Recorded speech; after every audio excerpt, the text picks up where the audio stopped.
এইভাবে ডিম ভাজি করলে যে এত বেশি মজা হয়, একবার যে এইভাবে ডিম ভাজি করে খাবে সে আর অন্য কোনোভাবে ডিম খেতে চাইবে না।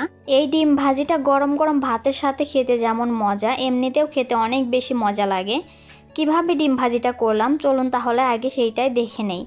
ডিম ভাজিটা করার জন্য প্রথমে চুলা অন করে চুলায় একটা প্যান বসিয়ে দিয়েছি। এরপর প্যানে দিয়ে দিব সয়াবিন তেল। তেলটা গরম হয়ে গেলে এখানে দিয়ে দিব একটা পেঁয়াজ কুচি এবং দিয়ে দিব 2 থেকে 3টার মতো কাঁচামরিচ কুচি।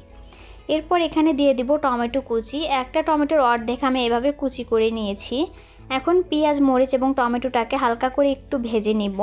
পেঁয়াজ মরিচ এবং টমেটোটা হালকা নরম হয়ে আসা পর্যন্ত ভেজে নিব।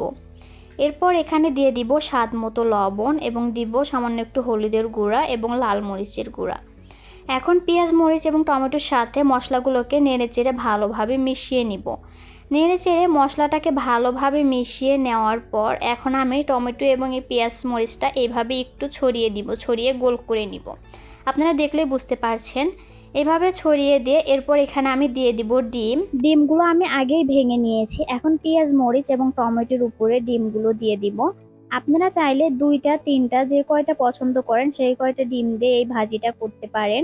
এখন ডিমের উপর দিয়ে সামান্য একটু গোলমরিচের গুঁড়া ছিটিয়ে দিব এবং অল্প একটু লবণ ছিটিয়ে দিব। গোলমরিচের গুঁড়া দেওয়ার কারণে কিন্তু এই ডিম ভাজিটা খেতে আরো বেশি মজা লাগবে, আপনারা দেওয়ার চেষ্টা করবেন। এখন আমি এই ডিমটাকে ভেজে নিব, ঢেকে দিব না, ঢেকে না দিয়ে ভেজে নিব। আপনারা ডিমের কুসুমটা শক্ত বা নরম যে যেরকম খেতে পছন্দ করেন ওই রকম করেই ভেজে নেবেন। আমার ডিম ভাজিটা হয়ে গেছে, এখন আমি ডিমটা চুলা থেকে নামিয়ে নিব। এখানে আমি গরম গরম সাদা ভাত নিয়েছি, এখন ভাতের উপরে এই ডিম ভাজিটা দিয়ে দিব। ডিম ভাজিটা দেখতে কিন্তু অনেক লোভনীয় লাগছে, এছাড়া খেতেও অনেক মজা হয়েছিল। গরম গরম ভাতের সাথে এই ডিম ভাজিটা খেতে কিন্তু দারুণ লেগেছে, আমার কাছে অনেক বেশি পছন্দ হয়েছে, আমার হাজবেন্ডও অনেক বেশি পছন্দ করেছে।